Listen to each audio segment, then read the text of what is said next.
Bonjour tout le monde, bienvenue sur ce live Synolia. Je me présente, je suis Amina Akhmadova, consultante Monday.com chez Synolia. Et aujourd'hui, je vais vous parler de Monday et de Vigon et comment Vigon a optimisé sa gestion de projet à travers Monday. Donc pour ce faire, je vais juste démarrer par vous dire quelques mots sur qui nous sommes. Donc chez Synolia, Synolia est le premier partenaire Monday en France. On gère plusieurs outils en tant qu'intégrateur, dont Monday, et notre mission, c'est de libérer le potentiel de croissance de nos clients grâce à une plateforme de services et de solutions digitales complète et innovante. Monday, vous connaissez sans doute de nom, ou plutôt vous l'avez déjà utilisé, est un outil de gestion de projet qui va vous permettre d'optimiser votre travail au quotidien, de collaborer au sein de l'organisation, en interne et en externe, évidemment, ça fonctionne aussi. Et l'outil vous permet de mieux vous organiser et d'optimiser votre gestion de projet, ce que a fait Vigon, et dont je vais vous parler du cas d'usage aujourd'hui. Monday, comme vous voyez à l'écran, a une croissance fulgurante parce que justement l'outil répond à un réel besoin de collaboration aujourd'hui. Donc il y a plusieurs bureaux basés un peu partout dans le monde et plus de 115 000 entreprises qui sont clientes aujourd'hui. Si vous avez des questions au cours de cette présentation, n'hésitez pas à les poser dans le chat directement. Nos équipes vous répondront bien évidemment. C'est parti, on démarre sur la présentation. Je vais démarrer par vous dire quelques mots sur Monday, comment l'outil fonctionne, comment il s'utilise, et puis on va rentrer dans le vif du sujet, comment on a mis en place des choses sur l'outil pour Vigon et pour répondre à leurs objectifs. Donc, Monday, globalement, la plateforme se présente de la manière suivante. Vous avez votre page d'accueil qui vous indique votre boîte de réception qui comprend donc tous les messages qu'il peut y avoir à partager avec vous sur les différents projets que vous avez dû mener, les différents projets sur lesquels vous avez consulté récemment, et puis vos différents espaces de travail. Et justement, je vais fermer la petite parenthèse et je vais directement aller sur les espaces de travail. Un espace de travail, ça va vous permettre d'organiser vos différentes activités au sein de l'organisation. Et donc, par exemple, chez Vigon, les espaces de travail sont par service. Donc, vous avez un espace de travail qui est dédié à la DSI qui gère justement ces projets sur Monday, et puis vous en avez pour le service marketing, pour la partie RH, ressources humaines, pour la partie commerciale, pour la partie production. Vigon étant une grande structure française qui a des bureaux en France et partout dans le monde, et donc ils ont un besoin d'organiser leur service informatique de manière un peu plus fluide, de pouvoir collaborer avec les personnes en France et à l'étranger, et de récupérer plus facilement de l'information sur les différents projets qu'ils ont à mener.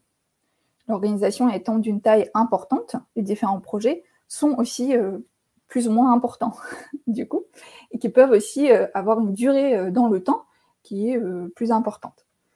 Je me permets juste de boire un petit peu d'eau.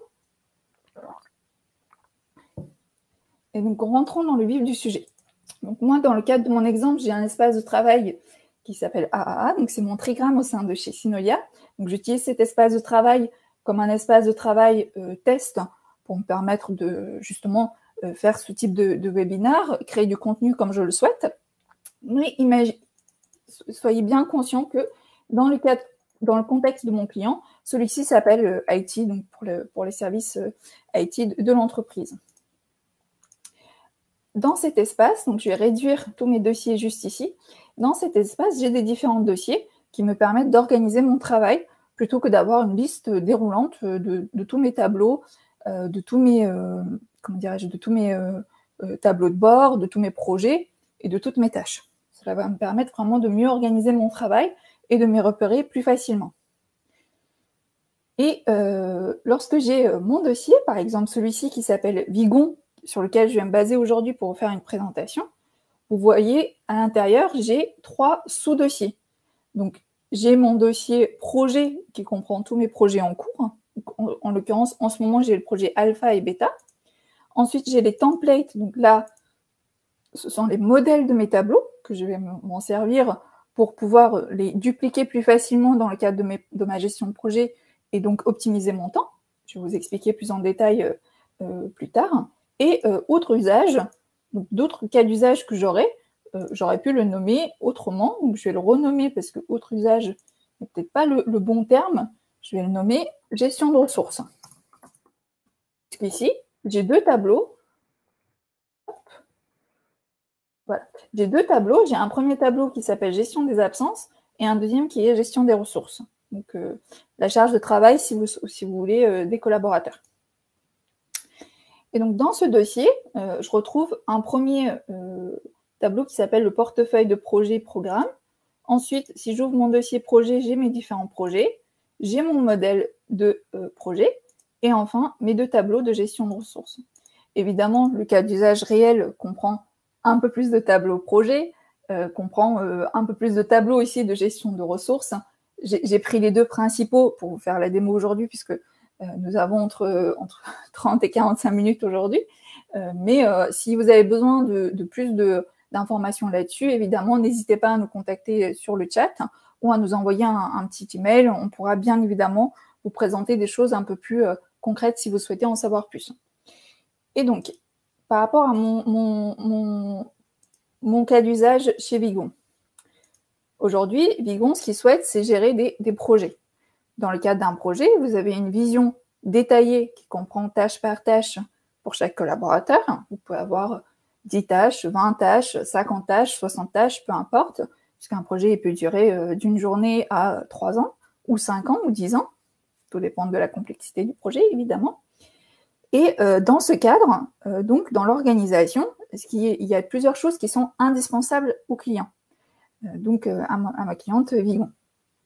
La première était de pouvoir assigner ces tâches à des collaborateurs et savoir si ça a été fait, pas, ou s'il y a eu des blocages. La deuxième chose, c'est si ça n'a pas été fait, de savoir pourquoi ça n'a pas été fait, s'il y avait eu du retard et comment on fait pour combler le retard. Donc là, on est plutôt au niveau opérationnel, à savoir gérer ces tâches, pouvoir les attribuer et dire à mes collaborateurs, à n'importe quel moment, qu'est-ce que je dois faire, qu'est-ce qu'il y a à faire et qu'est-ce que j'ai fait. Ensuite, vous avez une vision un peu plus au-dessus, qu'on appelle high level, donc portefeuille.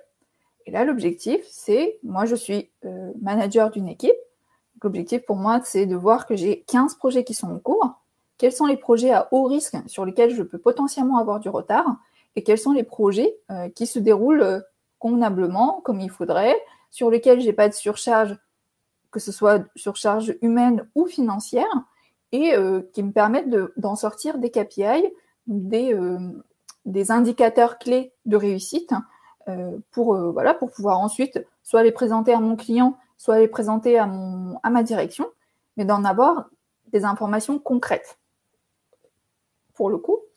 Et donc pour cela, on utilise ce qu'on appelle le portefeuille des projets. Donc ici, c'est plutôt des programmes, parce que Vigon voulait aussi se baser sur la méthodologie PRINCE2 pour pouvoir gérer leur projet dans Monday. Et donc ce portefeuille se compose de la manière suivante. Donc, je vais vous montrer la vue par défaut. Je vais réduire mes différents groupes. Donc, vous avez tous les projets nouveaux qui n'ont pas encore démarré, et les projets qui sont à planifier. Donc, les projets ont été validés, le cas d'affaires a été validé, et là, ce qu'on doit faire, c'est définir quelle équipe projet va s'en occuper, sur quelle date, donc de quelle période à quelle période, et quelle est la ressource disponible. Est-ce que je peux les commencer là, dans la semaine, ou est-ce qu'il faut que j'attende plutôt septembre, voire l'année prochaine, parce que je sais que la charge de travail de mon équipe est trop importante pour qu'ils puissent démarrer leur projet. Ensuite, vous avez les projets en initialisation, donc qui vont démarrer, exécution, donc qui sont en cours, et puis clôture. Là, on a terminé ces projets-là, ils ont été livrés, et donc ils restent en archive ici pour le moment. Là, ce que vous voyez là, c'est un tableau qui se présente comme un portefeuille de projet. Ce qui se nomme nouveau, à planifier, initialisation, exécution, clôture, ce sont des groupes. Les groupes nous permettent de regrouper ensemble un certain nombre d'éléments selon ce qu'on a défini. Vous vous souvenez, je vous parlais de tâches. Les tâches peuvent être à faire, on n'a pas encore démarré. Elles peuvent être à planifier ou à attribuer. Pour l'instant, on sait qu'on doit les démarrer, mais on n'a pas dit qui s'en occupe. Elles peuvent être en cours, donc on est en train de les exécuter. Elles peuvent être bloquées ou elles peuvent être terminées. De la même manière, ça va me permettre, avec ces statuts de tâches, d'organiser mon tableau en différents groupes. Et ainsi, je vais pouvoir retrouver tous les éléments basant sur mes tâches dans mon tableau. Et donc, par exemple, ici, dans Nouveau, dans ce cas de figure, je retrouve dans mon programme mon projet 1 et mon projet, alors, je vais le renommer, je vais le nommer projet 2. Je pourrais très bien rajouter un nouveau projet ici directement sur Monday en disant, voilà, moi j'ai un besoin pour un projet 3 qui va être la réorganisation complète de mon service commercial parce que j'ai embauché 35 nouvelles personnes et donc il faut que l'équipe se réorganise, etc., etc. Je pourrais aussi dire que aujourd'hui, moi, je suis responsable des programmes au sein de la DIC. J'ai pas la connaissance optimale de ce qui se passe opérationnellement sur le terrain. Par contre, j'ai ce besoin de communiquer avec eux et j'ai besoin qu'ils me disent ce dont ils ont besoin. Donc, j'ai besoin de savoir parce que vu que je suis pas sur le terrain, je ne le sais pas. Et donc, pour ce faire, je pourrais aussi me servir de ce qu'on appelle un formulaire. Donc, sur Monday, vous avez la possibilité de créer des formulaires et de les transmettre en interne ou à l'externe selon ce que vous avez besoin de faire. Donc là, en l'occurrence, ça serait plutôt en interne pour qu'ils puissent nous transmettre à nous, côté IT, côté DIC, des demandes d'initiative, donc des demandes de potentiels projets. Parce qu'ils ont besoin de nouveaux matériels, parce qu'ils ont besoin d'un grand écran ou des choses un peu plus complexes, l'installation d'un nouveau système VPN, etc., etc. Et donc moi, en tant que personne, je vais pouvoir leur soumettre des demandes à travers ce formulaire qui va être partagé sous forme d'URL, pas ici, qui va être partagé sous forme d'URL en interne, ou je peux l'intégrer en iframe sur un site internet ou sur un outil que j'ai en interne, un intranet. Et cela va me permettre donc de récolter de l'information très facilement. Vous voyez, donc j'ai un certain nombre de questions qui sont déjà mises, mais hop, si je vais là, si je reviens sur ma vue formulaire, je peux choisir donc quelles sont les questions que je vais leur poser. Vous voyez, j'en ai un certain nombre que j'ai masqué. Donc si je les fais afficher, ils vont s'afficher. Donc là, le statut, c'est pas à eux de le définir. Le coût de projet, l'échéance prévue, l'effort prévu, c'est pas non plus aux collaborateurs de le définir, donc je l'ai masqué. Mais voilà, il y a des choses qui peuvent aussi me transmettre. Donc, le cas d'affaires, par exemple, s'ils l'ont, ils peuvent me le transmettre. Les commentaires ou les informations complémentaires également, c'est une question ouverte sur lesquelles ils peuvent me donner des informations complémentaires. Et donc, une fois que ce formulaire il est soumis, celui-ci va me créer une nouvelle ligne. Donc, faisons l'essai ensemble. On va créer une initiative. On va dire, par exemple, la mise en place de Azure AD.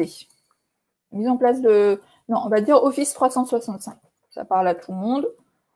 Voilà, on veut avoir Teams, on veut avoir Word, on veut avoir Excel et tout ce qui s'ensuit, Outlook, etc.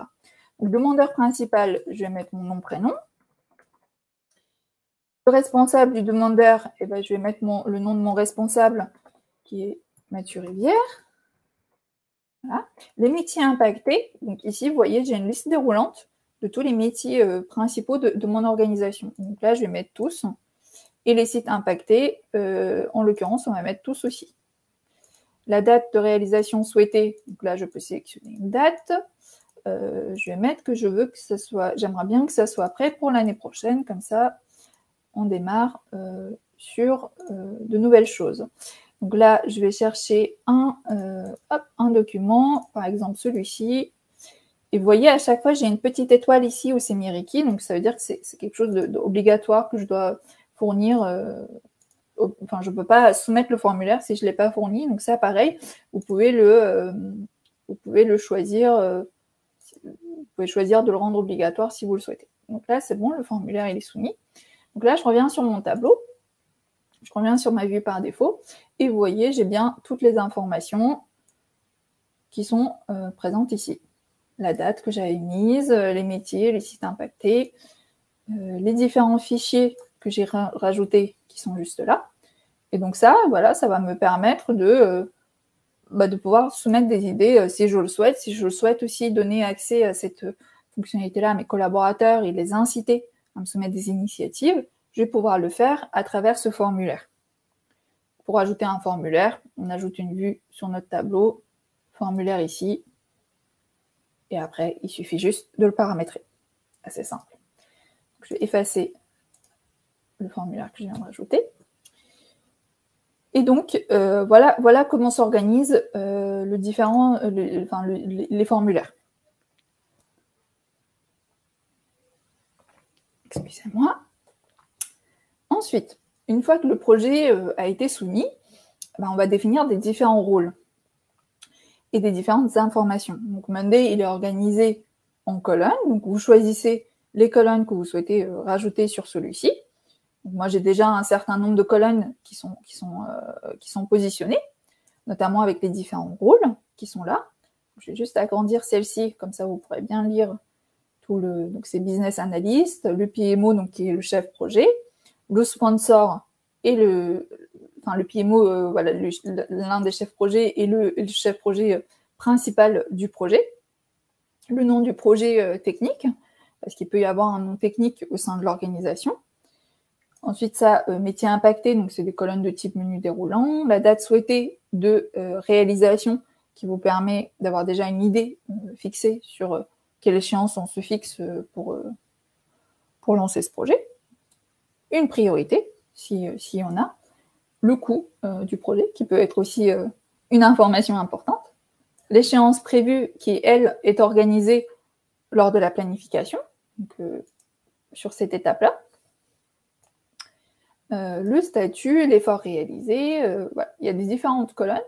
Je ne vais pas rentrer en détail tout de suite là-dessus, mais comme vous pouvez le voir, le but ici, c'est de bien mettre en avant toutes les informations dont on a besoin pour faire avancer le projet au fur et à mesure et pour qu'il puisse vivre un petit peu son cours. Voilà. J'espère que je ne vais pas trop vite.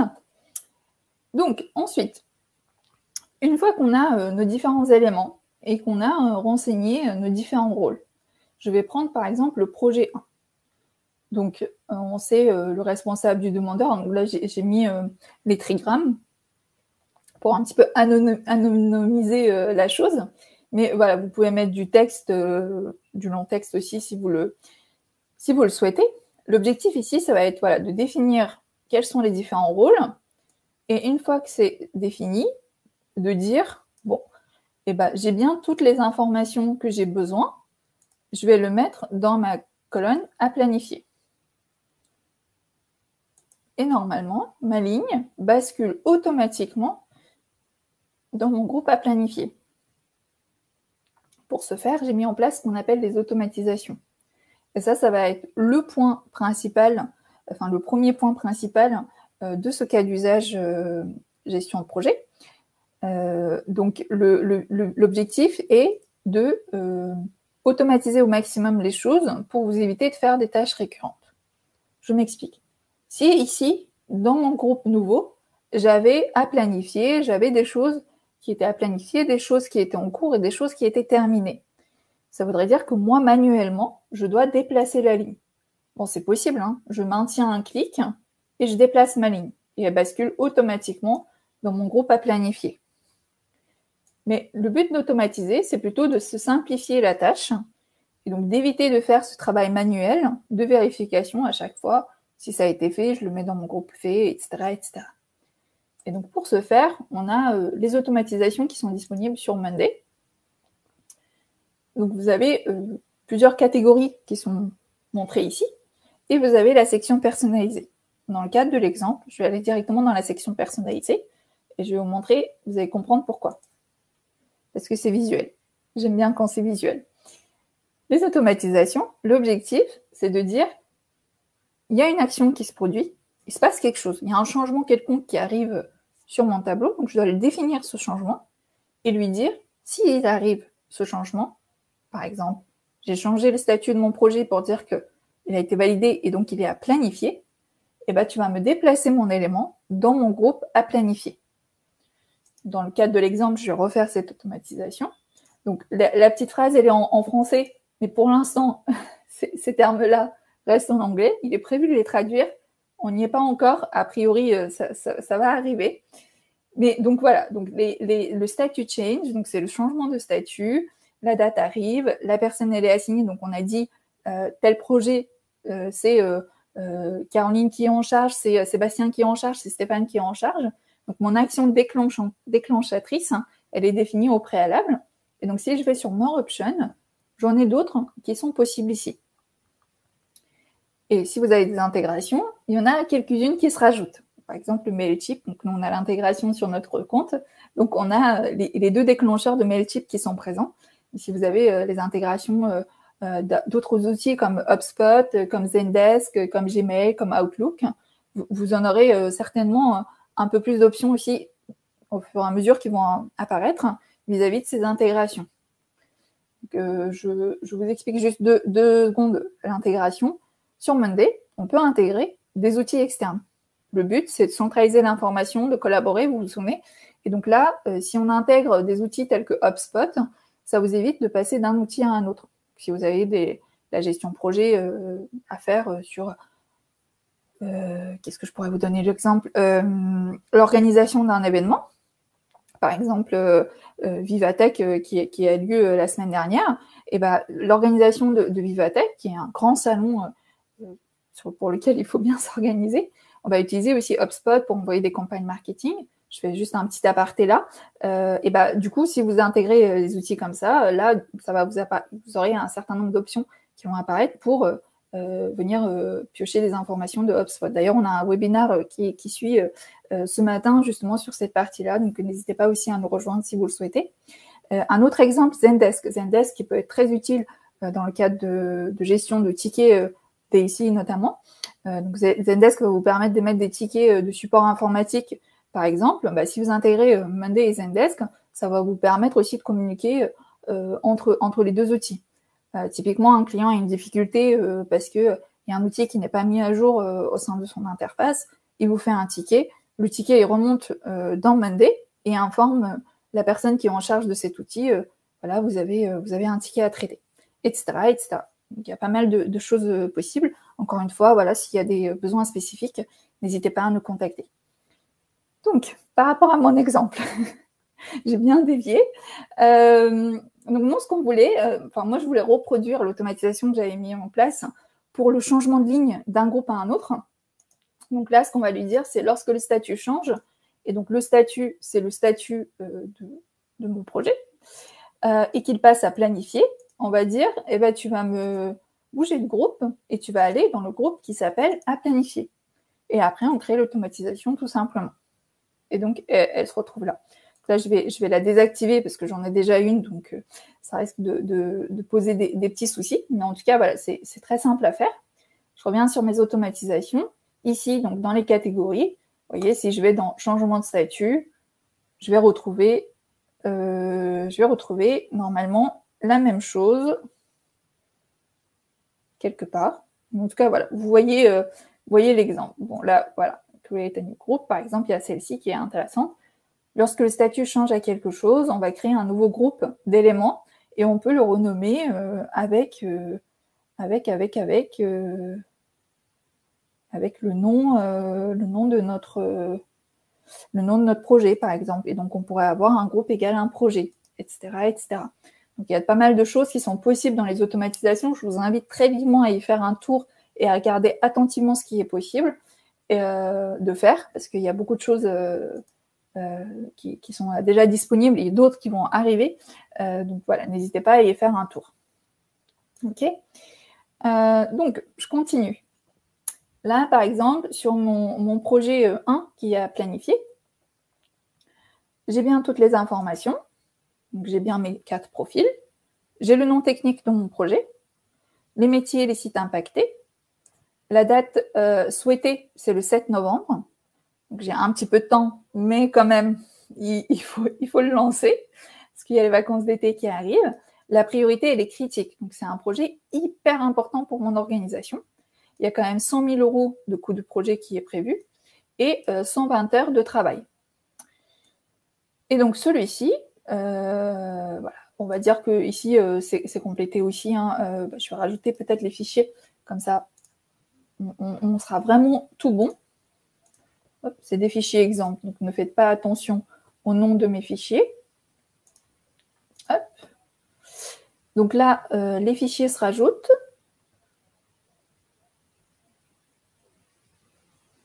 C'est un petit peu lent de mon côté. Voilà, donc là, ça s'est rajouté. Je peux les visionner pour info dans Monday directement. Je peux même faire des commentaires dessus si je le souhaite. Et donc, je peux les voir en live directement et puis mettre des commentaires dessus. Et comme ça, je sais qu'ici, il y a un point à contrôler. Hop, je peux mettre attention. Faute de frappe, par exemple. L'information sera sauvegardée. Vous voyez, j'ai un petit 1. Donc, on peut vraiment avoir cette collaboration active sur l'outil. Et donc, ça peut être très utile sur le cas d'affaires, justement, s'il y a des choses manquantes, si des informations sont manquantes ou des éléments qui ne sont pas précis par rapport à ça. Et donc, une fois que le projet a été planifié, on va dire, donc moi, je vais lui mettre une échéance. Pour ce faire, donc pour définir une échéance, il faut que je regarde comment mon équipe elle est organisée. Quelles sont leurs disponibilités, quelles sont les absences prévues, s'il y a des vacances, etc., etc. Pour ce faire, je vais déjà aller sur ma partie gestion des absences.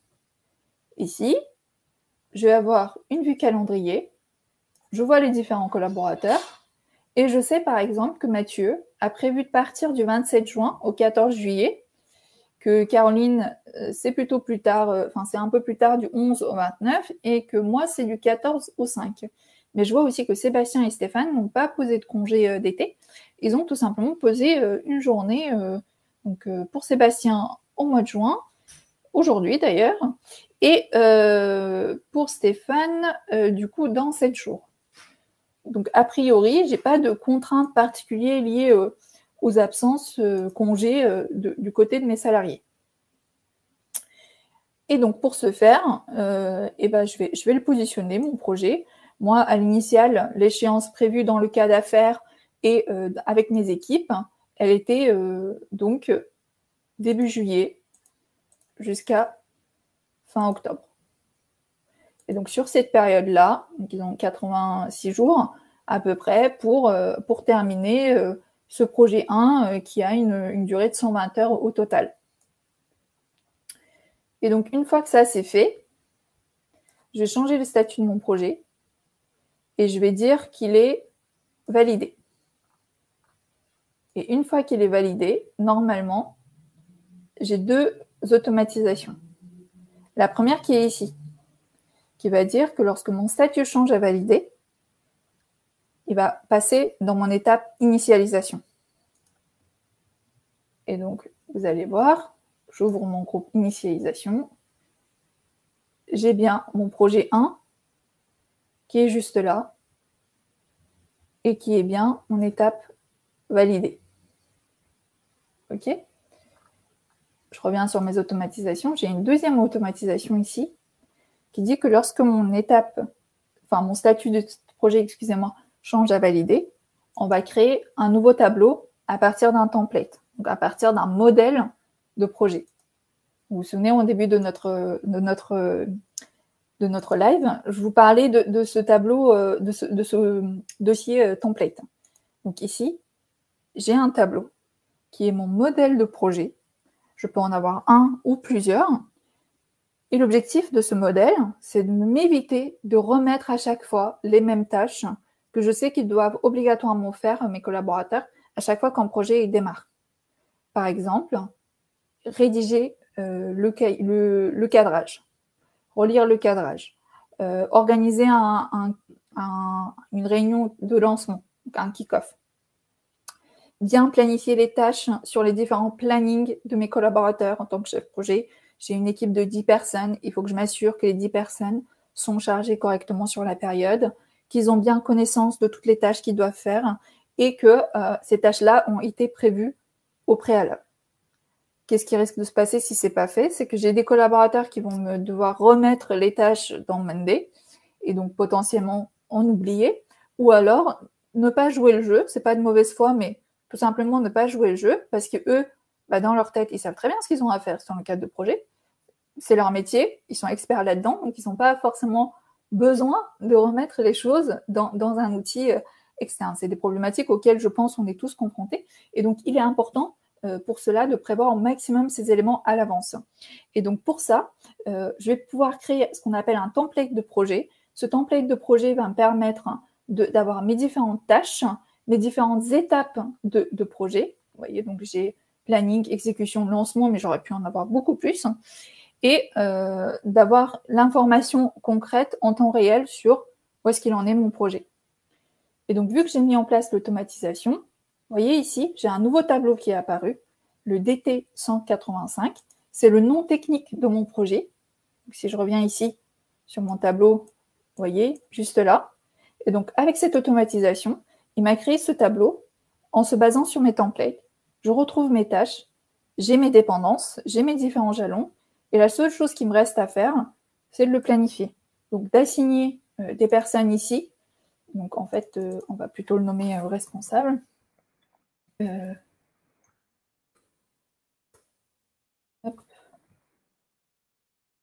Tâches. Donc, de planifier les tâches ici, donc d'assigner ces tâches à des personnes. Par exemple, ici, je vais dire c'est Caroline. Ici, je vais dire c'est Sébastien. Ici, je vais dire que c'est Stéphane, etc., etc.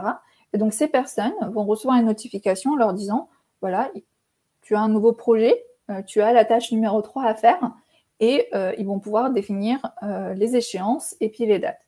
Je vous montre quelque chose qui est déjà rempli, parce qu'aujourd'hui, j'ai pas le temps de tout le re-remplir, mais ici, donc par exemple, si je prends le projet Alpha, il n'y a que moi qui m'en occupe, je suis la seule chef projet ici.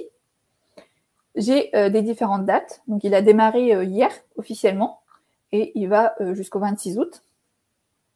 J'ai 119 heures de travail dessus, et j'ai des dates d'achèvement prévues qui sont juste là. Ok.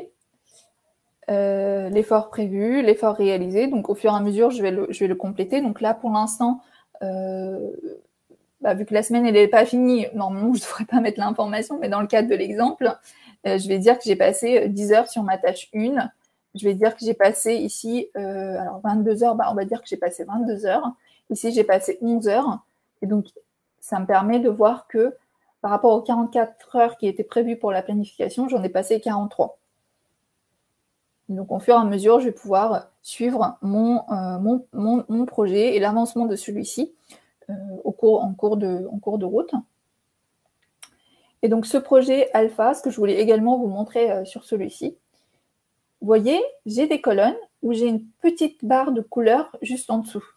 Ça, c'est la deuxième information importante dans le cadre de gestion de projet à retenir et dans le cadre de l'exemple de Vigon. C'est ça qui est intéressant. Cette petite barre me permet de dire que ce projet alpha, aussi détaillé qu'il le soit, c'est la même chose que le projet A. Donc mon projet A, je vais le renommer en alpha pour que ce soit plus clair pour vous. Mon projet alpha, c'est tout ce projet-là, c'est la même chose que ma ligne qui s'appelle projet alpha dans mon portefeuille. C'est ce que je vous expliquais tout à l'heure, je ne sais pas si vous vous souvenez, le fait qu'on a besoin d'avoir une vision un peu plus globale au-dessus pour la direction, pour qu'elle sache où en est mon projet, et qu'on ait une vision un peu plus détaillée pour l'équipe opérationnelle.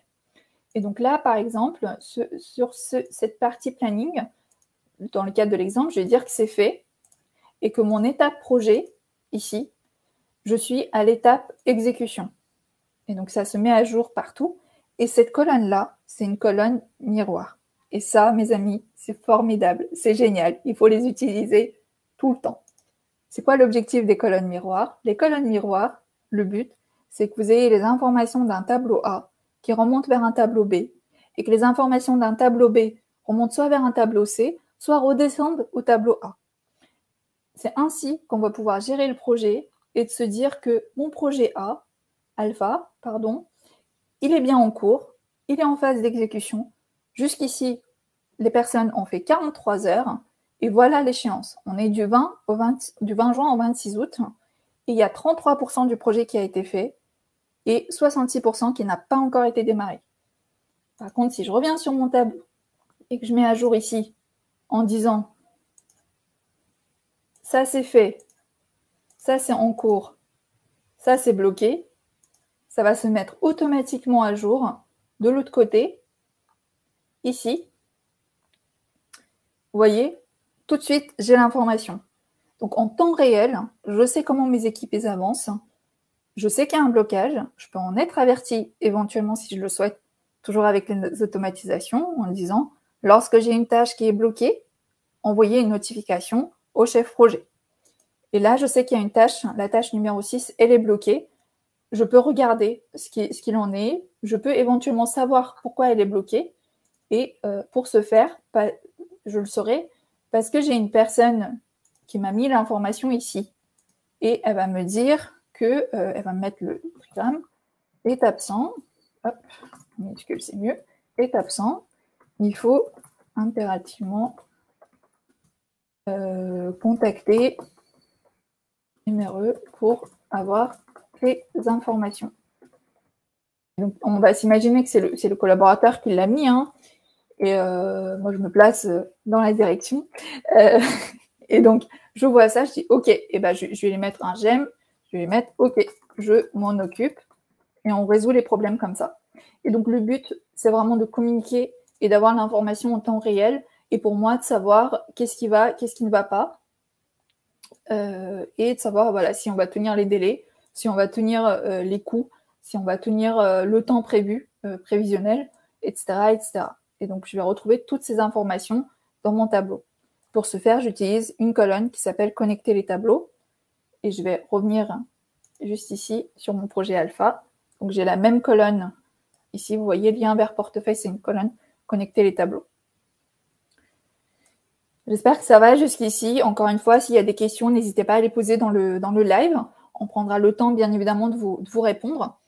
Donc, les colonnes miroirs, le but, voilà, communiquer inter-tableau, de pouvoir connecter plusieurs éléments ensemble et d'avoir en temps réel l'information.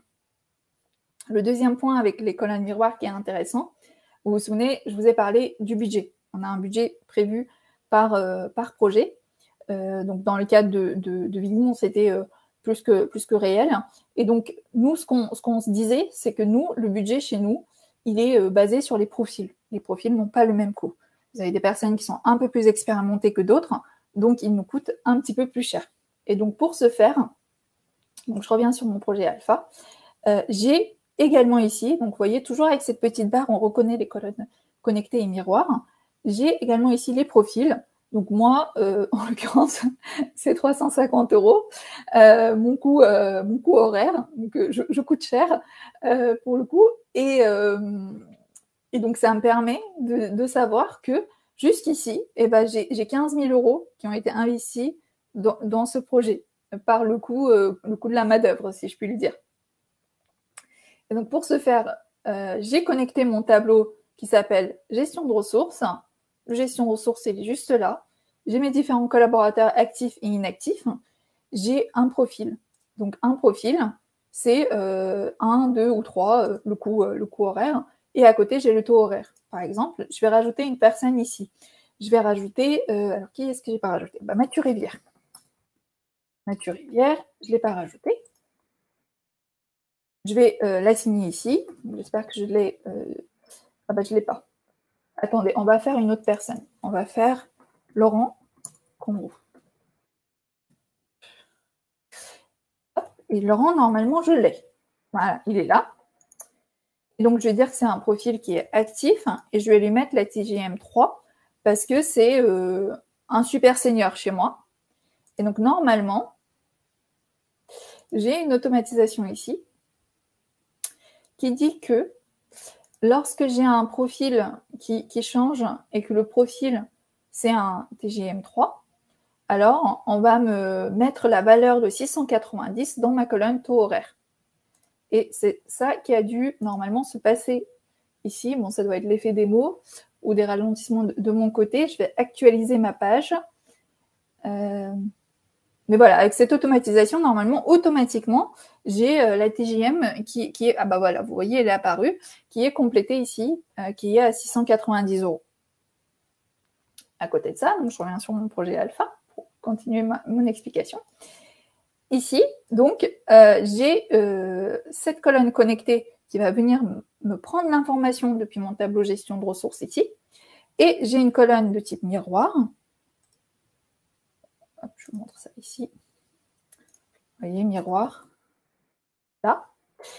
Qui va venir m'afficher le taux horaire de la personne. Avec la colonne miroir, c'est moi qui choisis quelles informations je souhaite afficher. Et enfin, j'ai une colonne coût total, qui est une colonne de type formule, je le vois ici, et dans laquelle j'ai mis en place une formule en disant bah, ce que je veux, c'est que l'effort réalisé, tu me le multiplies par mon taux horaire pour que je sache combien m'a coûté le projet au total. Vous voyez, à chaque fois, à côté, j'ai un petit œil barré. Donc ça, c'est parce que j'ai décidé de masquer ces colonnes. Je ne souhaite pas les afficher à tout le monde. Le but, c'est pour moi de contenir ces informations au niveau direction. Donc voilà, je peux masquer ces colonnes. Je peux aller même plus loin. Dans paramètres, hop, je vais juste supprimer la restriction pour vous montrer. Dans paramètres, je peux aussi empêcher de modifier. Par conséquent, ils ne seront qu'en lecture seule. Et c'est moi qui choisis avec cette liste déroulante qui a le droit de les modifier, qui a le droit de les voir et qui a le droit de faire ce qu'il souhaite, en fait, tout simplement. Du coup, voilà pour cette partie-là. Et ensuite, il me suffit juste de continuer à travailler sur mon projet. Bon, bah là, Mathieu, il m'a beaucoup aidé, ça, c'est fait. Ça a été fait, et ça, c'est en cours. Et je peux même afficher cette gestion de tâches en Gantt, parce que j'ai une dépendance intertâches, donc entre mes différentes tâches. Et évidemment, si je décale une tâche, ça va me décaler mes autres tâches, normalement. Ça va peut-être mettre un petit peu de temps, mais voilà, globalement, vous connaissez le principe de Gantt pour la plupart, je suppose. Les dépendances ont été définies ici, encore une fois, avec une colonne qui s'appelle dépendances. Voilà pour cette partie-là. Et donc, une fois que j'ai déroulé mon projet, je vais faire CTRL A pour faire une sélection rapide de tous mes éléments et je vais dire qu'il a été complètement fait. Et je vais changer ici l'étape projet pour dire qu'il est prêt à être lancé. Je reviens dans mon portefeuille. Ici, j'ai mon projet alpha. Et vous voyez, l'étape de projet, elle est à lancement. Donc à ce moment-là, on peut mettre en place une notification pour le chef projet. Et donc, on va le faire ensemble. On va faire ici ajouter une nouvelle notification. On va dire lorsque le statut change, donc le statut c'est une typologie de colonne, hein, l'étape projet à lancement, alors tu vas me notifier, vous voyez, notify, on va sélectionner la colonne personne, donc me c'est moi, donc c'est dynamique, team member c'est tous les membres de l'équipe hein, qui sont attachés à votre tableau, donc s'il y a vraiment une personne en particulier qu'on veut notifier à chaque fois, people colonne, donc là c'est un champ dynamique aussi, selon la personne qui est sélectionnée dans la colonne chef projet. Et là, on va lui dire « est prêt à être lancé ». Quelque chose de simple, et je vais créer l'automatisation. Et donc, dès lors que mon étape projet va changer en lancement, et ben, du coup, je vais avoir le chef projet qui va être notifié. Et donc, moi, en tant que chef projet, je vais dire « Ok, on est super bien, on a bien avancé, et ben mon projet, il est terminé. » Et ma ligne va automatiquement aller dans mes archives. Et je peux aller plus loin en disant, tous les ans, tu vas m'archiver les éléments qui se trouvent dans mon groupe clôture CP. Et donc, pour ce faire, pareil, je mets en place une automatisation en disant, tous les ans, si le statut du projet est terminé, tu m'archives les éléments à telle date. Et donc, on va pouvoir les archiver, donc garder en archive dans Monday sans devoir les supprimer. J'espère que ça va jusqu'ici. J'avais un dernier point à vous montrer sur la partie absence et après, globalement, j'en aurai fini. Donc, vous pouvez aussi gérer des absences dans Monday. Pour ce faire, nous, ce qu'on a fait, on a fait un formulaire, demande d'absence. Lorsque j'ai besoin de congé, je remplis mon formulaire. J'ai un lien URL qui a été partagé sur notre intranet. Je remplis ce formulaire et je je peux transmettre ma demande. Ensuite, ma demande, elle peut être soit validée. Donc, par exemple, je vais faire un exemple ici. Et hop, donc congé payé du 17 au 31. Besoin de congé en octobre. Et je vais mettre mon solde ne sera pas bon d'ici là. Hop. Concrètement, c'est que j'ai pas assez de congés accumulés, bref. Et là, du coup, j'ai la ligne avec la petite mise à jour, avec les petites informations. Mon manager peut me répondre, il peut me mettre un GIF. Voilà, hop. Il peut me répondre comme ça. Et du coup, moi, je vais, en tant que manager, je vais dire ici, OK, elle veut du 17 au 31. Bon, je regarde mon échéance, mais a priori, j'ai rien de prévu. J'ai pas d'absence sur cette période-là. Je vais voir mon portefeuille projet. J'ai la même vue de type tableau de bord qui me permet de voir les projets qui arrivent. En octobre, j'ai le projet 1, mais il va être déjà démarré, donc c'est bon, a priori. Et Amina, elle n'est pas prévue dessus. Donc, je l'ai vu juste en cliquant dessus. Hein, j'ai toutes les informations. Je vois qu'elle n'est pas. OK, bon. Et ben, je pense que Amina, elle peut prendre ses congés. Donc, je vais revenir ici sur ma vue par défaut et je vais dire c'est validé. Et à ce moment-là, la personne peut recevoir une notification en disant vos congés ont bien été validés et donc vous pouvez profiter de votre temps. Voilà. Une partie sur laquelle je suis pas trop revenue, mais que vous avez vu entre-temps, c'est les tableaux de bord. Hein. Les tableaux de bord, le but, c'est d'organiser l'information de manière un peu plus visuelle. Typiquement, vous faites une réunion hebdomadaire sur l'avancement de vos différents projets. Ben, on va plutôt afficher le tableau de bord pour avoir l'info de manière simple et rapide. Donc là, par exemple, je sais que 33% de mes projets sont terminés, qu'il y en a 26 qui sont validés, qu'il y en a 13 qui sont à planifier et 6 qui sont en cours et 20 qui sont nouveaux. Et donc, je vais pouvoir rajouter cette vue de tableau de bord juste ici, tableau de bord, et ensuite l'organiser comme je le souhaite. Par exemple, ajouter un calendrier. Et donc là, j'ai un calendrier sur mes différents projets. De la même manière, je vais pouvoir gérer une charge de travail, donc voir qui est assez chargé, qui a encore de la disponibilité. Donc là, par exemple, moi, je suis pas du tout chargée sur cette semaine, Mathieu non plus, donc sur les nouveaux projets, ils pourront nous être attribués. Pareil, sur l'effort prévu versus réalisé, je vais pouvoir aussi faire des comparaisons pour m'assurer que ça a été bien respecté, toutes ces informations-là. Donc voilà, globalement, sur la partie Vigon, je vous ai montré une partie de l'iceberg, la principale, celle de la gestion de projet, sur le fait qu'on peut aller très très loin avec Monday. Il suffit de paramétrer et de se dire, voilà, aujourd'hui, je veux m'organiser sur l'outil Monday pour mieux collaborer ensemble. Donc, je vous remercie à tous pour l'attention et pour vos différentes questions. J'espère que c'était clair et puis je vous dis peut-être à très bientôt si on a l'occasion de se parler de vive voix. Merci à tous.